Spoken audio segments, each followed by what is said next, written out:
መንግስት ሊገለበጥ ይችላል። እነ ጀዋር መንግስት ሊገለብጡ ይችላሉ። የሐኪሞች አመጽም ሊፋፋም ይችላል። ይሄው እኮ አሁን ደግሞ የውጭ ሀገራት መንግስቶች ወደ ኢትዮጵያ ጉዞ አታድርጉ እያሉ ነው። ስለዚህ የኢትዮጵያ መንግስት ሊያበቃለት ነው ይላሉ። ከደርጉ ዘመን ፈረንጅኛን የቀላቀለ ትግል አብይ አህመድ ሊጥሏል ብላችሁ እንዳታስቡ። ይህንን አይነት ትግል የአብይ አህመድ መንግስት ገጥሞት በታሪክ አይደለም የሰማነው፣ አልፈንበት ነው። የ3 የ4 ዓመት ታሪካችንን ወደ ኋላ መለስ ብለን እንየው። የ4 ኪሎን መንግስት አስጨንቄ ወጥሬ ምናምን የምትባል ስሌት አትሰራም። ካለፍነው ያለንበት እጅግ ቀላሉ ነው። እንመጣለን የምትሉ ሰዎች አንድ ምክር ልምከራችሁ። መምጣት ከፈለጋችሁ ከመጡት ተማሩ። ከፋው ጋር ተያይዞ ለምሳሌ ቴሌኮም ላስት ይር ወደ 60 በዚህ ዓመት ከመሆን በላይ ሚሊዮን ይሰራል። ኢትዮጵያ ውስጥ ትልቅ የአይቲ ኢንጂነር ካፓሲቲ ያለው እዚህ ኢትዮጵያ ቴሌኮሙኒኬሽን በስፋት እያደገ መጥቷል። በሬቬኑም፣ በፔኔትሬሽኑም፣ በቴክኖሎጂውም፣ በሚሰጠው ሰርቪስም የኢትዮጵያ የፖለቲካ ካምፕ፣ የኢትዮጵያ የተቃዋሚ ካምፕ፣ የኢትዮጵያ የተቺዎች ካምፕ፣ የኢትዮጵያ የተሳዳቢዎች ካምፕ፣ ፖለቲካ ልንለው በማንችለው የፖለቲካ ስድድብ ውስጥ ያለ ካምፕ። ይሄ ሁሉ ተዋናይ፣ ይሄ ሁሉ ሰነፍ አክተር፣ ይሄ ሁሉ የልብ የማያደርስ ዳይሬክተር፣ ይሄ ሁሉ ሰነፍ ደራሲ የተወነው መጽሐፍ በስተመጨረሻ አንድና አንድ ነው፣ ከባድ አመጽ መቀስቀስ። ሞባይል ባንኪንግ ብዙ ዓለም የተለመደ ሲስተም ነው። አካውንት ቼክ ለማድረግ፣ ገንዘብ ትራንስፈር ለማድረግ፣ አንዳንድ ቢሎች ለመክፈል ሰው ባንክ መመላለስ የለበትም። ለመጀመሪያ ጊዜ ኤቲኤም ወደ ኢትዮጵያ እንዲገባ ያደረግነው እኛ ነን። በነገራችን ላይ በሳር ቤት አፍሪካ ህብረት አቅራቢያ ልዩ የመኖሪያ አፓርትመንት ቤቶችን በካሬ 64,000 ብር ብቻ፣ ባለ 2 መኝታ 5.3 ሚሊዮን ብር፣ ባለ 3 መኝታ 6.8 ሚሊዮን ብር በመሃል ከተማ ተሰምቶ በማይታወቅ ዋጋ ከ40% ልዩ ቅናሽ ጋር ይዘንልዎት መጥተናል። ከ8 ወር በፊት እዛው ሳር ቤት በካሬ 57,000 ብር የሸጥናቸው ሳይቶቻችን ከዚህ ወደዚህ አድርሰናቸዋል። ብልሆች መልካም አጋጣሚዎችን የሚጠቀሙ ናቸውና ለተወሰነ ቀናት ብቻ በሚቆየው ቅናሻችን ላይ ፈጥነው ይጠቀሙ። ለበለጠ መረጃና ለሳይት ጉብኝት ከታች በምናስቀምጠው ስልክ ያግኙን። ሰላም ጤና ይስጥልን ውድ ዮሐንስ ኮርነር ቤተሰቦች እንዴት አላችሁ? አላችሁ ሆይ? እንዴት ሰነበታችሁ? ዮሐንስ ኮርነር ዛሬም ዳግም ተመልሶ መጥቷል። በዛሬው ቆይታችንም የተለያዩ ርዕሰ ጉዳዮችን የምናነሳ ይሆናል። በተለያዩ ርዕሰ ጉዳዮች ላይ እንነጋገራለን። ዮሐንስ ኮርነርን ላይክ፣ ሼር፣ ሰብስክራይብ አድርጋችሁ መጀመራችሁን ግን እርግጠኛ እንድትሆኑ በአክብሮት እንጠይቃለን። ዛሬ የጠቅላይ ሚኒስትር አብይ አህመድን ቆየት ያለ ቪዲዮ አምጥተን እስቲ ሰሞንኛውን የጠቅላይ ሚኒስትር አብይ አህመድ ከቴክኖሎጂ ጋር ተያይዞ ያመጧቸው ሀሳቦች ያመጧቸውን ጫናዎች እንመለከታለን። ከዛ ደግሞ የካናዳ መንግስት ያወጣውን መግለጫ ተከትሎ ቀጣዩ አካሄድ ምንድነው፣ ለምን እንዲሆነ እያሉ ለሚጠይቁ ሰዎች በተወሰነ መልኩ የተወሰኑ መላምቶችን ለማስቀመጥ ጥረት እናደርጋለን። ሰሞንኛው የነ ጀዊ ቀዌ ጥምረት በጣም እንትን ብሏል። እንግዲህ ያኛው የምታውቁት ነው ስሙን እማልጠራው የኦህዴድ የቀደመ ባለስልጣን ያሁኑ የኦህዴድ ቀንደኛ ጠላት ሆኖ ብቅ ያለው ለምን እንደዚህ አይነት እብደት ውስጥ ገባ የሚለውን የምንመለከት ይሆናል በጥቂቱ ማለት ነው። እኔ ስሙን ለማጥራት ራሱ ብዙ ፍቃደኛ አይደለሁም። በጣም ይደብረኛል። ትናንትና በእጅጉ ወርሺፕ ሲያደርጓቸው የነበሩ ሰዎችን አሁን ላይ ተመልሰው የሚያጣጥሉ ሰዎች በጣም ነው የማይመቹኝ። ሰሞኑን እንግዲህ የውሸት የፎቶ ዘመቻም ተጀምሯል። ከሰሞኑ እንደምትመለከቱት ከሐኪሞች ጉዳይ ጋር ተያይዞ በጣም በርካታ የሆኑ ጉዳዮች የተፈበረኩ በጣም በርካታ የሆኑ አጀንዳዎች ብቅ እያሉ እየተመለከትን ነው። ይህንን ፕሮፓጋንዳ ከሚያሳልጡበት አንዱ መንገድ ለምሳሌ አሁን እዚች በምስሉ ላይ የምትመለከቷትን ፒክቸር እዩት። እቺን አመታት የቀደመችን ፎቶ አሁን ላይ በሐኪሞች ላይ የጸጥታ ኃይሎች እርምጃ እየወሰዱ ለማስመሰል ተደርጎ የተሰራ ያለ ዘገባ አለ። ይህ የምታዩት አንዱ ነው። ምክንያቱም እነኚህ አካላቶች የሐኪሞች ጥያቄ የአቅጣጫውን ስቶ የግጭት መቀስቀሻ እንዲሆንላቸው ከፍተኛ የሆነ ጥረትን እያደረጉ ስለሆነ ማለት ነው። በኋላ ላይ እንመለከተዋለን። እስኪ እችን ቆየት ያለች የጠቅላይ ሚኒስትር አብይ አህመድ ቪዲዮ እንመለከታት። ሞባይል ባንኪንግ ብዙ ዓለም የተለመደ ሲስተም ነው። አካውንት ቼክ ለማድረግ፣ ገንዘብ ትራንስፈር ለማድረግ፣ አንዳንድ ቢሎች ለመክፈል ሰው ባንክ መመላለስ የለበትም። ሪሞትሊ ከሞባይሉ መጠቀም ይችላል። እኛ ከባንክ ጋር ሳንነጋገር ቀድመን ስራውን ጀምር። ምክንያቱም እንደ ስልክና እንደ ኢሜል አይደለም። ይሄ ጉዳይ የገንዘብ ጉዳይ ነው። ቀድሞ በጣም ማቹ ማድረግ አለበት። ሲስተሙ ወደ ከስተመር ከመሄዱ በፊት ለአንድ ዓመት ገደማ እኛ ሰርቨር ተክለን በኢቲሲ ሞባይል ስንጠቀምበት ቆይተናል። አሁን ፕሮቶታይፕ መጀመር ይታሰባል። እሱም በዲሞ እናያለን። በእያንዳንዱ ሞባይል ሶፍትዌር ኢንስቶል ሆኖ አካውንቱን ቼክ ያደርጋል፣ ትራንስፈር ያደርጋል፣ ቢል ይከፍላል። የዛሬ 15 17 18 ዓመት አካባቢ የኢትዮጵያ ንግድ ባንኮች ከአንድ ብራንች ወደ ሌላ ብራንች ገንዘብ ሲያስተላልፉ በሄደ ትመዘገባለህ፣ ፎርም ትሞላለህ፣ ዘንድ በፋክስ ነው ወደዛኛው ጫፍ የሚሄደው እና ያ ነገር መቀየር አለበት የሚል ሐሳብ እኔና ጓደኞቼ እናነሳ ነበር። ያኔ ኢንሳ የነበርኩት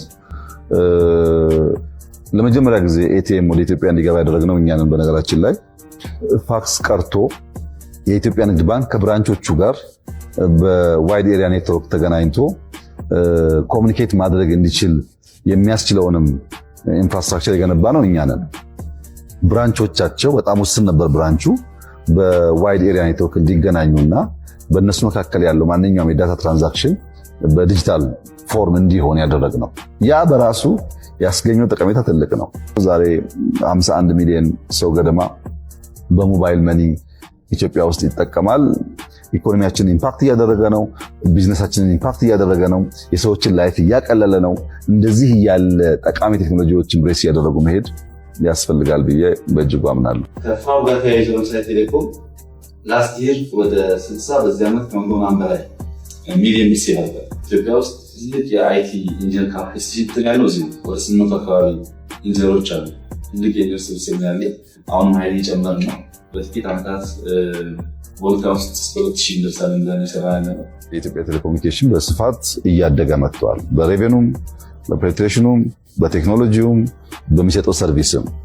ያ የሆነበት ምክንያት የኛ ሰው ካነቃኸው፣ የኛ ሰው ውድድር እንዳለ ካሳየኸው የመስራት አቅም አለው ማለት ነው። ኢትዮጵያ አየር መንገድ በአፍሪካ የሚወዳደር ከሆነ ኢትዮጵያ ቴሌኮም በአፍሪካ ሊወዳደር ይገባዋል። በአፍሪካ የዛሬ 3-4 ዓመት the most expensive ቴሌኮም ነው የሚባለው። አሁን በአፍሪካ the cheapest ቴሌኮም ኢትዮጵያ ቴሌኮም ነው። በዋጋ አንጻር በሰብስክራይበር ቁጥር አንደኛ ነው። በአፍሪካ አንደኛ የሆነው ዋጋ ጨምረን ሳይሆን ዋጋ ቀንሰን ነው። ይሄን ያመጣው ውድድር ነው። ከውጭ የመጡ የሚወዳደሩትም ሌሎች ኦፕሬተሮች የኢትዮጵያን ቴሌኮም ውድድር በቀላል አላዩትም። በጣም ከፍተኛ ፈተና ሆኖባቸዋል። ስለዚህ ኢትዮጵያውያን ይሄ ውድድር እዚህ ካሳካን መቀጠል አለብን። ኬንያ መሄድ አለብን፣ ዩጋንዳ መሄድ አለብን፣ ሩዋንዳ መሄድ አለብን። እንችላለን ማለት ነው። መክፈት የፈለግነው ያንን ህሳቤ ነው። እንግዲህ በዚች ቪዲዮ ላይ ጠቅላይ ሚኒስትሩ ከዓመታት በፊት እጅግ ከዓመታት በፊት በቀደመ ጊዜ ስለ ቴክኖሎጂ ያላቸውን መረዳት የሚያሳይ ከሰሞኑ ኢቢኤስ ላይ ቀርበው ያወሯትን ያችኑ ሩቅ ያለች ሐሳብ አጋርተዋል። ጠቅላይ ሚኒስትሩ ይህንን ሐሳብ ያኔ ሲያወሩ ምናልባትም ልክ አሁን እንዳወሩት አሁን ያወሩትን ሲያወሩ አይሳካላቸውም። ምን እያወሩ ነው? ምን እያሉ ነው? ምን ለማለት ፈልገው ነው? ለምን እንዲህ ይላሉ? የሚሏቸው ሰዎች እንደነበሩ ሁሉ እዚህ ጋርም እንደዛ ያሏቸው ሰዎች ያሉ ይመስለኛል። ግን ሆነ፣ ህልም አካል ለበሰ፣ መንገድ ተሰራ፣ ህልም ወደ እውነት መጣ። የታሰበች የታለመች ያቺ ውድ መንገዳቸውን ሰርተው አሳዩ። እንግዲህ ይህንን መንገዱን ያሰመረውን እያንዳንዷን እንቅስቃሴውን በስሌት እያንዳንዷን ጎዳናውን በህልም እያንዳንዷን አቅጣጫውን በማሰብ የሚያካሂደውን ሰውዬ ነው እና እጅሬ እንጥለዋለን እና እጅሬ ከመንገድ ላይ በሸመትነው ትግል ገደል እንከተዋለን ብለው የሚያስቡት ማለት ነው። እንደዛ ነው የሚያስቡት። ከሰሞኑ የሚነሳውን አጀብና አቧራ ተከትሎ አንዳንድ አካላቶች ከሰሞኑ የሚያዩትን ጩኸት ተመልክቶ መንግስት ሊገለበጥ ይችላል፣ እነ ጀዋርም መንግስት ሊገለብጡ ይችላሉ፣ የሐኪሞች አመፅም ሊፋፋም ይችላል፣ ይሄው እኮ አሁን ደግሞ የውጭ ሀገራት መንግስቶች ወደ ኢትዮጵያ ጉዞ አታድርጉ እያሉ ነው፣ ስለዚህ የኢትዮጵያ መንግስት ሊያበቃለት ነው ይላሉ። ህልም አይከለከልም። ድሃ በህልሙ ቅቤ ባይጠጣ ኖሮ ከማለት ውጪ ሌላ የምንለው ጉዳይ የለን።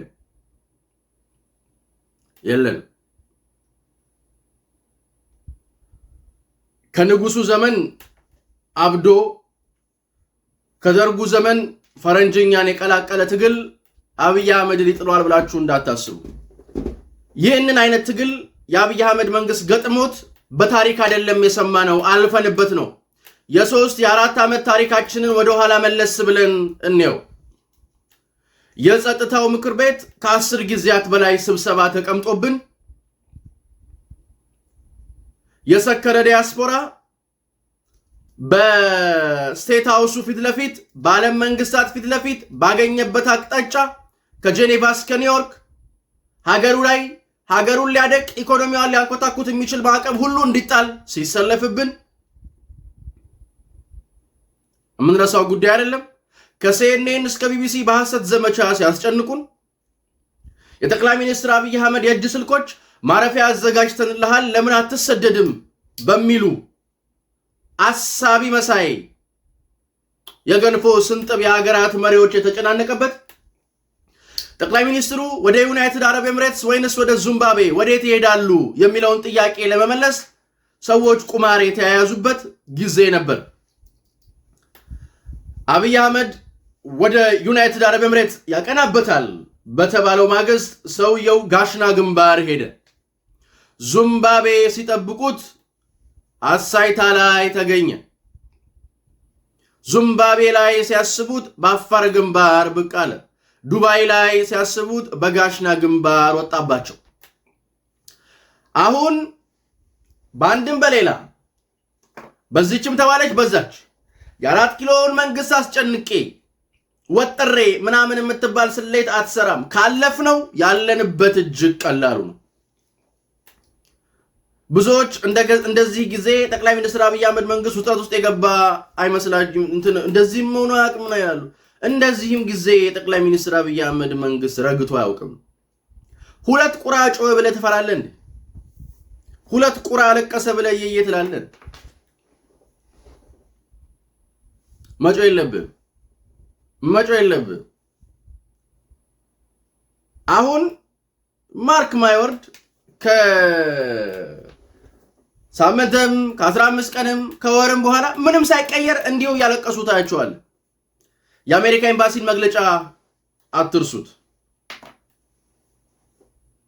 የሰሞኑን የአሁኑንም የካናዳ መንግስትንም ብዙም እንዳልኳችሁ ነው። ከነጀዌ ምናምን የሚመሩት ትግል ከንጉሱ ዘመን ሀበሽኛን ከደርግ ዘመን ፈረንጅኛን ቀላቅሎ ነው የመጣው። አብይን እንደ ደርግ አይሳካም፣ አይሰራም። በትንሹ ቴክኖሎጂ የሚባለው ሐሳብ ይህን ያህል ቀድሞ ተዘጋጅቶ አስቦ ወጥኖ የመጣውን ሰውዬ ፖለቲካሊ ደግሞ ምን ያህል ሻርፕ ሊሆን እንደሚችል ማሰብ ያንተ ፈንታ ነው ወዳጄ። እያንዳንዱ ፖለቲካዊ እንቅስቃሴ ኢትዮጵያ ውስጥ የሚፈጥረውን ሁካታ ከሰበር ዜና የዘለለ ነገር አይኖርበትም። ሌላ የሚቀይረው ነገር የለም። ለዩቲዩበር ሰበር ዜናነት ከሆነ ይመች፣ ከዛ ውጪ ምንም የሚፈይደው ነገር የለም። ባይዘዌ አሁን ይሄ የሚደረገው ወጀብታ ምናምን እንመጣለን የሚሉትን ለማምጣት ወይ እንመጣለን የሚሉትን ከጀርባ የሚዘውሩትን ለማምጣት ወይ ደግሞ ሲቪሉን መንግስት ለመፈወዝ ምናምን ይመስላቸው ሰዎች አሉ። የኢትዮጵያ መንግስት አሁን ለዛ ምቹ አይደለም። እንመጣለን የምትሉ ሰዎች አንድ ምክር ልምከራችሁ፣ መምጣት ከፈለጋችሁ ከመጡት ተማሩ። ለሚያመጧችሁ ሰዎችም ንገሯቸው። ወያኔ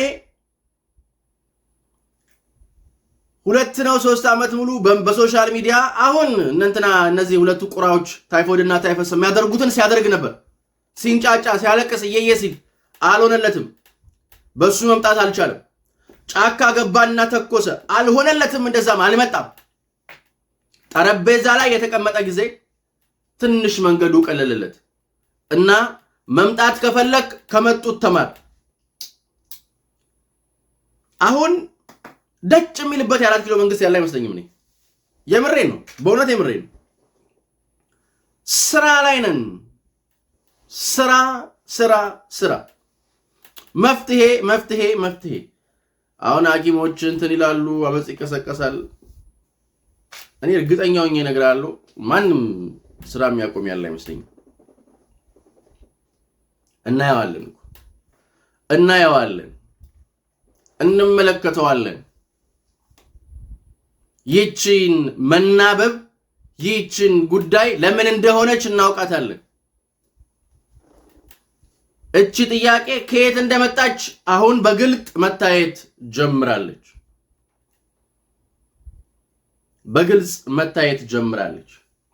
በደንብ ማለት ነው። የመንግስትን በጀት ምናምን እንትን በማለት ማለት ነው። በሳር ቤት አፍሪካ ህብረት አቅራቢያ ልዩ የመኖሪያ አፓርትመንት ቤቶችን በካሬ 64,000 ብር ብቻ፣ ባለ 2 መኝታ 5.3 ሚሊዮን ብር፣ ባለ 3 መኝታ 6.8 ሚሊዮን ብር በመሃል ከተማ ተሰምቶ በማይታወቅ ዋጋ ከ40% ልዩ ቅናሽ ጋር ይዘንልዎት መጥተናል።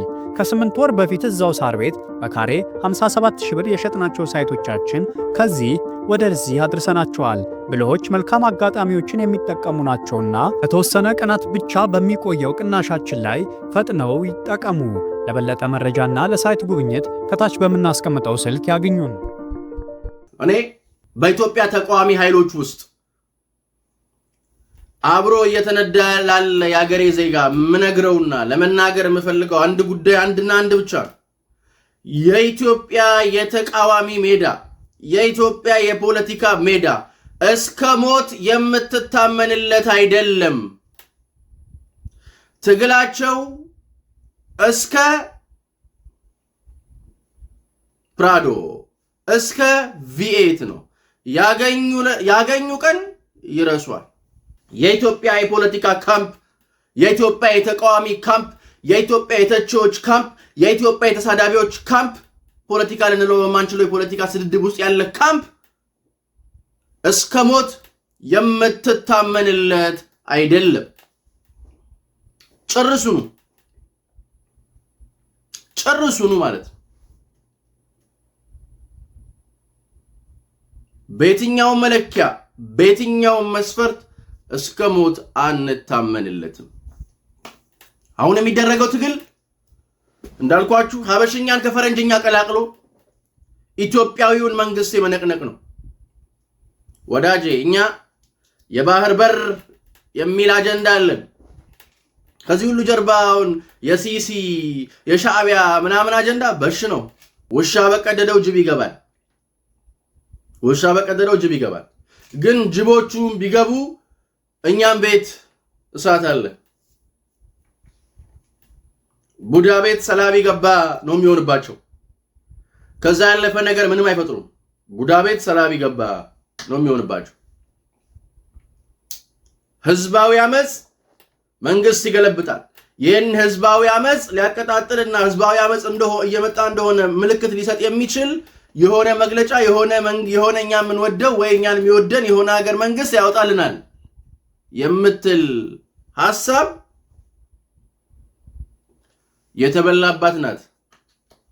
የተበላባት ናት። እቺን ሙዚቃ ሰምተናታል ቅርብ ጊዜ። እቺን ዘፈን እናውቃታለን። ይህችን ዜማ ትከሻ ነቀንቀንባታል። ይህችን ኳስ አንጠባጥበናታል። የተሻለ ካላችሁ አምጡ እንገዛለን። የተሻለ ከሌለ ግን መቼስ ማልጎደን በቃ በጨረታው አንገደድም። ከነቃን እኮ ነቃን። ባይ ዘ ዌይ የአብይ አህመድ መንግስትን ከፈተኑ ጉዳዮች መካከል ንቃቱ ነው። ለነቀዌ የትግል ጀብሎ የጀመሩ ሰዎች አሉ። ባይ ዘ ዌይ የትግል ሰልባጅ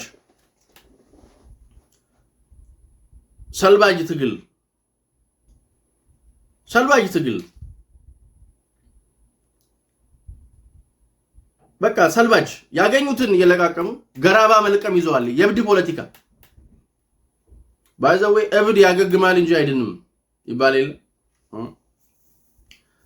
ቀዌ አገገመች አልዳነችም። አሁን እንደዚህ እያደረጉ ነው። ንቃታችንን ግን መጠበቅ አለብን።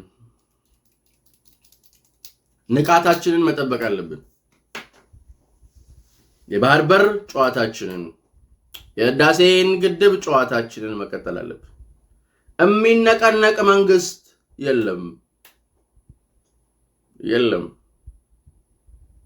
ብዙ ጊዜ እንዳልኳችሁ የኢትዮጵያ ፖለቲከኞች እንትን ይመቻቸዋል። እንባ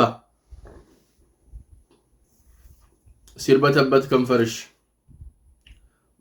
ሲረጥቡ ጉንጮችሽ፣ በእንባዎችሽ ታጠብኩኝ፣ በእንባዎችሽ ስትታጠቢ ነው ስታለቅሽ ደሳልሽኝ ምናምን የሚል ዘፈን ይመቻቸዋል። ሳቂልኝ የሚል ፖለቲካን የሚጫወት ሰው ሲመጣ ሊዋጥላቸው አልቻለም፣ ሊታኘክላቸው አልቻለም። እና አሁን ይሄ ሁሉ ድራማ፣ ይሄ ሁሉ ተዋናይ፣ ይሄ ሁሉ ሰነፍ አክተር፣ ይሄ ሁሉ የልብ የማያደርስ ዳይሬክተር፣ ይሄ ሁሉ ሰነፍ ደራሲ የተወነው መጽሐፍ በስተመጨረሻ አንድና አንድ ነው። ከባድ አመጽ መቀስቀስ፣ ህዝባዊ አመጽ ማምጣት። ኢንተለጀንሱ እኮ ይሄንን ለማክሸፍ ነው የተቀመጠው።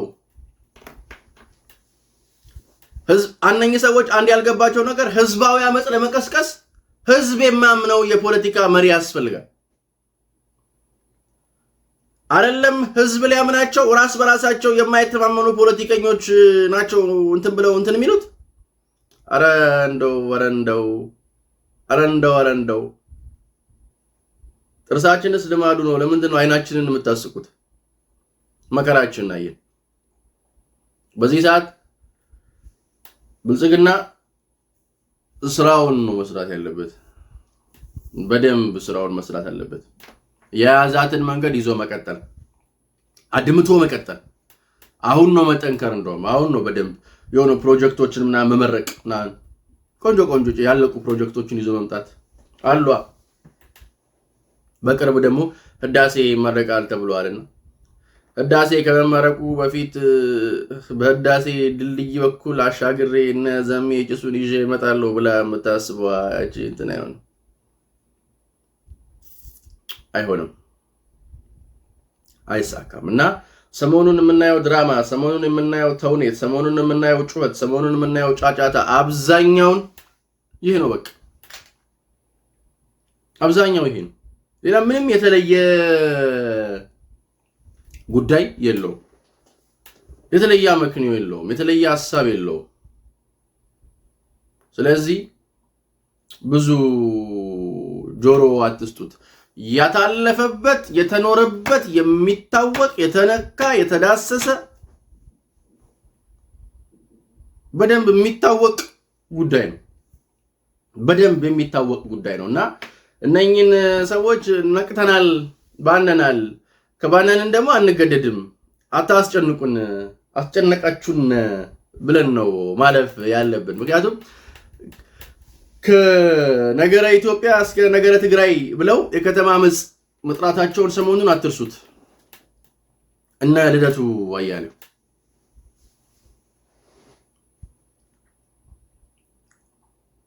እና ማለት ነው ማሽተት ያስፈልጋል። ቆም ብሎ ማየት ያስፈልጋል። መስታወቷሽ ብሎ ማሰብ ያስፈልጋል።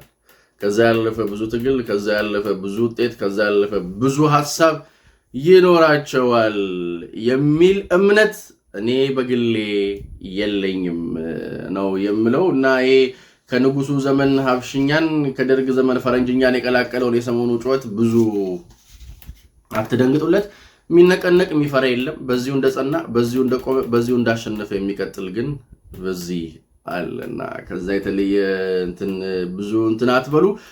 እኛ ግን ሁሌም እንደምለው እንደማይቀየር አንድና ውድ ቃል አዲስ ትውልድ፣ አዲስ ተስፋ፣ ሁሉም ጥሩ ይሆናል። የኔና የእናንተ ሀገርም እንደ ልማዷ ታሸንፋለች። ዮሐንስ ኮርነር ላይክ፣ ሼር፣ ሰብስክራይብ ማድረግ እንዳይረሳ። ፈጣሪ ኢትዮጵያና ሕዝቦቿን አብዝቶ ይባርክ። ውድ ዮሐንስ ኮርነር ቤተሰቦቻችን ቸር ቆዩን።